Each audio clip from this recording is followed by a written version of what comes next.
I am preparing for competitive exam. तो होता क्या है कि एक स्टूडेंट के लाइफ में डिसिप्लिन बहुत इंपॉर्टेंट है वाइल यू आर प्रिपेयरिंग। सो उस डिसिप्लिन को कैसे मेंटेन करा जाए। फॉर एग्जांपल जैसे मैंने अगर एक स्ट्रैटेजी बनाई, 8 दिन 10 दिन वो स्ट्रैटेजी चली, लेकिन फिर ऐसा एक बीच में ब्रेक आता है कि वो स्ट्रैटेजी ब्रेक हो जाती है, देन आई कंफर्ट जोन में मैं आ जाता हूँ वापस से। तो सर उस डिसिप्लिन को कैसे मेंटेन करके रखूँ for long period of time, so that I can be grow in my career. तो आपको क्लियर है कि आपको ये एग्जामिनेशन क्रैक करना है। जी सर। आपको ये भी क्लियर है कि उसके लिए डिसिप्लिन ज़रूरी है। बिल्कुल सर। फिर वो मेंटेन क्यों नहीं हो पा रहा है, आप बताइए, उसके पीछे क्या रीज़न है? सर एक्चुअली आई फील कि जब एक पीरियड आता है कि जहाँ पर मुझे लगता है कि नहीं, अब आई एम इन कंट्रोल, अब मैं आगे बढ़ सकता हूँ, आगे उस चीज़ को फॉलो कर सकता हूँ, डे आगे अपने दिन को बढ़ा सकता हूँ अपने अकॉर्डिंगली। बट ऐसा एक मोमेंट आता है कि फॉर एग्जांपल मैंने कुछ देर मोबाइल चला लिया, कुछ दिन मैंने किसी से ऐसे बात कर ली जिस पे मेरा ध्यान वहाँ से भटक गया।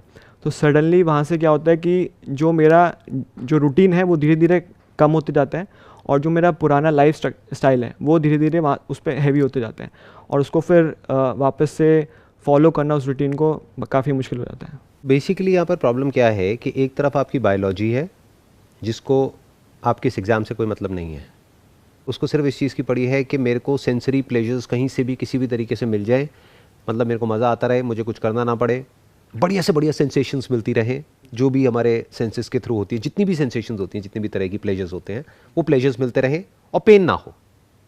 Yes sir.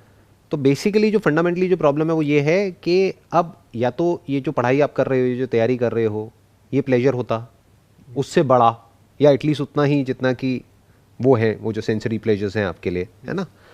बट ऐसा तो है नहीं, क्योंकि अगर वो होता तो ये क्वेश्चन ही नहीं उठता। Yes sir. वो आपके लिए पेन है, तभी तो वहाँ पे ध्यान को लगाना पड़ रहा है, यस और ध्यान अपने आप कहीं और लग रहा है।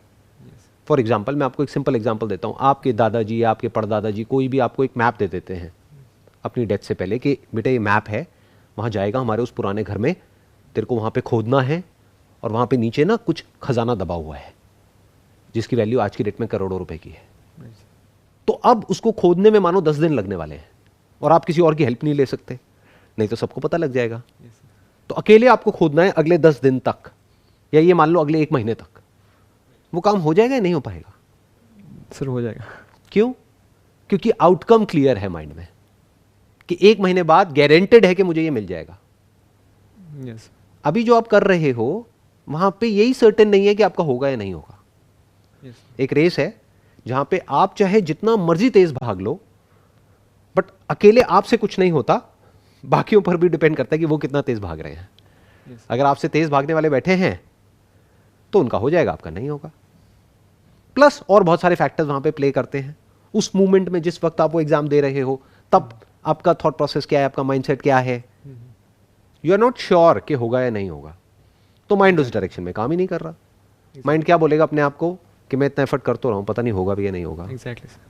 जैसे अभी मैंने खजाने वाली बात करी, तो मानो आपके दादाजी ने, परदादाजी ने आपको कोई नक्शा नहीं दिया है, ऐसे ही आपने कहानियां सुन ली है कहीं से कि ऐसे खोदते हैं ना हम कहीं जाकर के किसी किले में, तो खजाना मिल जाता है, और आप खोदे चले जा रहे हो। कब तक खोदते रहोगे? सर गोल ही क्लियर नहीं है कहाँ जाना है, क्या करना है। नहीं, गोल तो क्लियर है, क्योंकि आपने कहानियां सुनी है बहुत लोगों से कि ऐसे ऐसे कुछ महल होते हैं पुराने, उनके आसपास में पहले के ज़माने में क्या होता था, कुछ घर होते थे, वहाँ पे लोग ना अपने सोने के चांदी के सिक्के गाड़ के रखते थे। तो ये 4 घर हैं, अगर चारों को खोदोगे तो एक आध में से कहीं ना कहीं से कुछ ना कुछ मिल जाएगा। लेकिन कहानियाँ हैं, उसकी होने की प्रोबेबिलिटी बहुत कम है। हो सकता है, इम्पॉसिबल नहीं है, बट प्रोबेबिलिटी क्या है? May be 1%। 99% क्या है कि चारों को खोदोगे कुछ भी नहीं मिलेगा। तो अब क्या होगा? दोनों में कुछ फर्क है। जो पहली सिचुएशन मैंने जो पहला एग्जांपल दिया था कि दादाजी ने बताया और आप खोद रहे हो, और अब जब आपको पता ही नहीं है कि वहां से निकलेगा भी कुछ या नहीं निकलेगा, कुछ होगा भी या नहीं होगा 4 महीने बाद, दोनों में एफर्ट में कुछ फर्क है। सर फर्स्ट में आउटकम पता है आपको कि यहीं पर ही मैं खोदूंगा तो मुझे खजाना मिल जाएगा। सेकंड में मेरे को एफर्ट ज़्यादा लगाना पड़ेगा, और उसके बाद पता भी नहीं है कि मिलेगा कि नहीं मिलेगा। तो दोनों में ये फ़र्क है कि वहाँ पर श्योरिटी है आपको कि हाँ यहाँ पर होगा, मेरे को मिलेगा, बट वहाँ पर श्योरिटी कम है, या फिर 1% जो आपने कहा। वो कम है या बहुत कम है? बहुत कम है सर। कम में और बहुत कम में बड़ा फर्क होता है। Yes sir. कम मतलब क्या? 50-50 है। Yes sir. बट बहुत कम मतलब क्या, 1% सक्सेस 99% फेलियर। क्या ऐसे ही नहीं है आपके जो भी कॉम्पिटिटिव एग्जाम्स हैं उन सब में सक्सेस की पॉसिबिलिटी क्या है? Sir 1 out of 1000, 2000, 10,000. Even worse than what I was talking about. मैं तो कह रहा हूँ 1 out of 100, what you are saying is 1 out of 1000। Problem की जड़ मिल रही है आपको, पकड़ में आ रही है। प्रॉब्लम ये नहीं है कि आप एफर्ट नहीं कर सकते हो फिजिकली या मेंटली।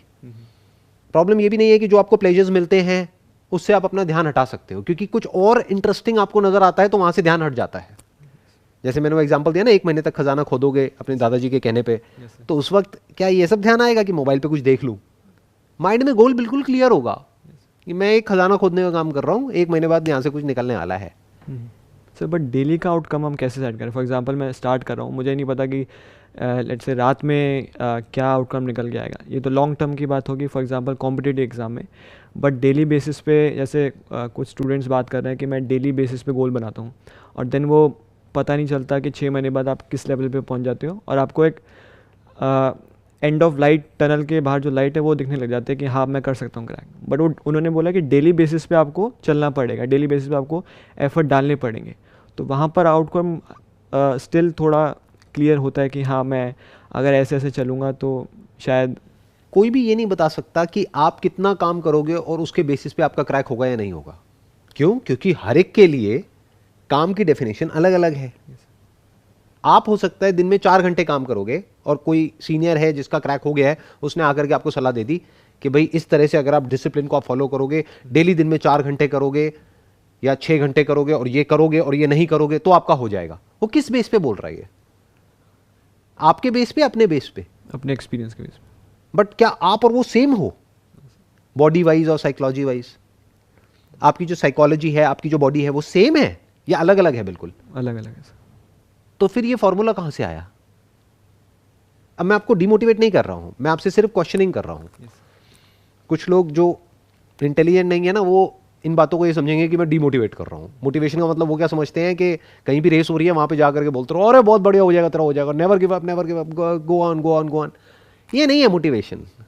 मैं क्या कर रहा हूं, मैं आपसे एक्चुअल में समझने की कोशिश कर रहा हूं कि प्रॉब्लम क्या है, उसकी जड़ क्या है और उसका सोल्यूशन क्या है। सो जो प्रोडक्टिविटी की डेफिनेशन है वो सबके लिए अलग अलग है। ऐसे ऐसे लोग हैं जिनका पास में क्रैक हुआ है। मेरी बात को वेरीफाई करना हो तो उन लोगों से जाकर के बात कर लो जिनका क्रैक हुआ है, 10 अलग अलग लोगों से। 10 का प्लान सेम नहीं मिलेगा। कोई होगा जो कहेगा कि मैंने दिन में 2-3 घंटा काम किया, बाकी टाइम रिलैक्स किया। कोई होगा जो कहेगा मैंने तो दिन में 12-12 घंटे काम किया। उसका भी हो गया, उसका भी हो गया। अब आपके लिए दोनों में से सही कौन सी है?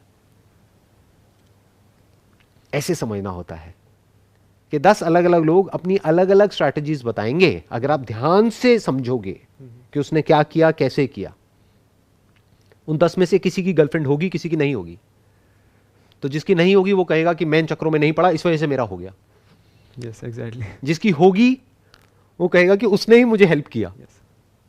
किसी का ब्रेकअप हो गया होगा तो वो कहेगा कि मेरा ब्रेकअप हो गया, इस वजह से मेरा नहीं हुआ। कोई दूसरा मिलेगा जो कहेगा मेरा ब्रेकअप हो गया, इसी वजह से मेरा हो गया, क्योंकि मैंने अपना सारा गुस्सा वहां निकाल दिया। तो कोई फॉर्मूला तो है ही नहीं। आप मेरे से भी क्या चाहते हो? फॉर्मूला। जिससे भी आप बात करते हो आप क्या चाहते हो? फॉर्मूला।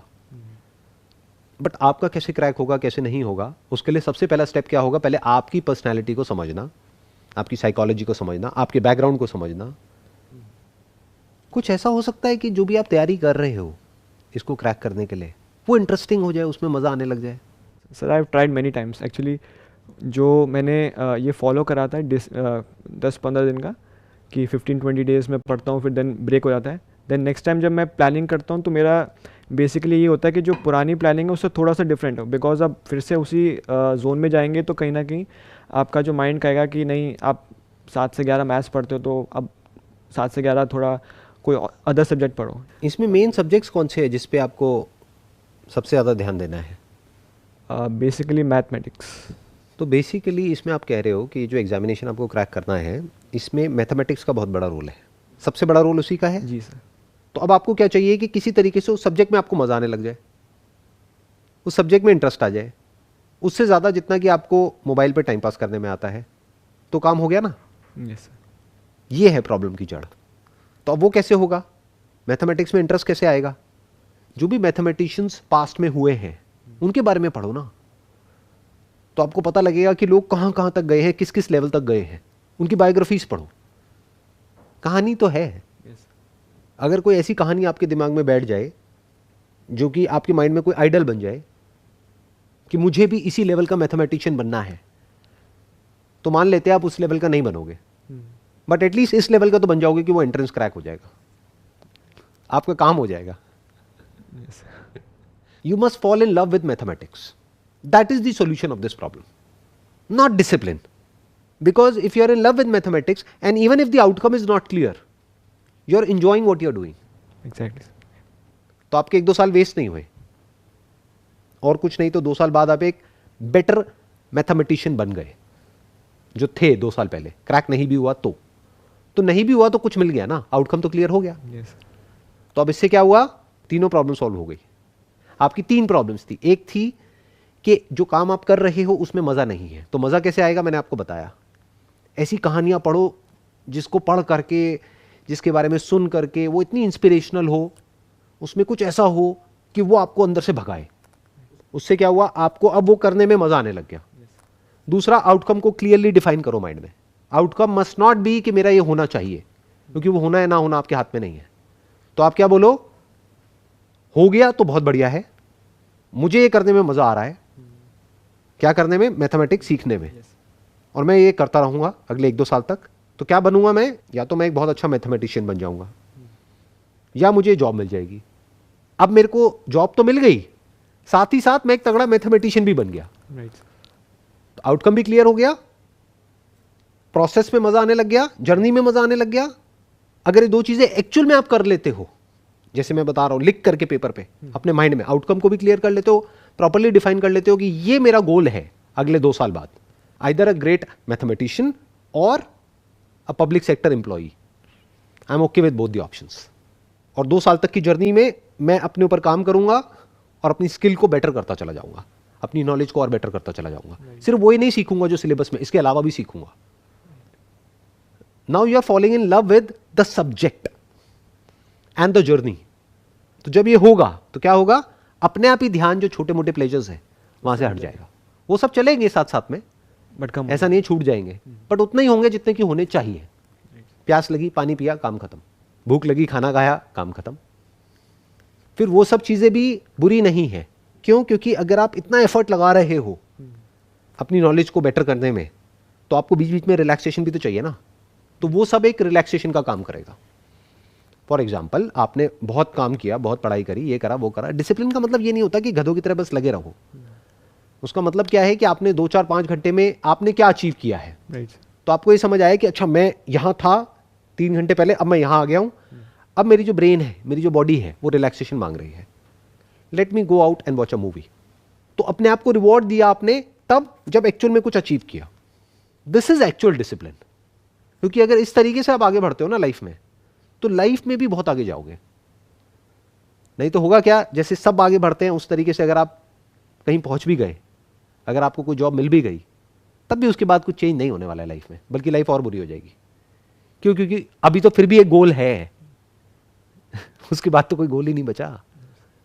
मैं क्या कह रहा हूं, या तो जो काम कर रहे हो वही करते रहो, बट पैशन के साथ करो, या इस काम को छोड़ो, कोई ऐसा काम करो जिसमें आपका पैशन हो। इन दोनों के अलावा अगर आप कोई तीसरा रास्ता पकड़ रहे हो, that is not worth it. तीसरे रास्ते में क्या है कि ऐसा काम कर रहे हैं जो करना पसंद नहीं है, लेकिन जो मिलेगा वो बड़ा पसंद है। तो अगर वो मिल गया तब भी फंस गए, नहीं मिला तब भी फंस गए।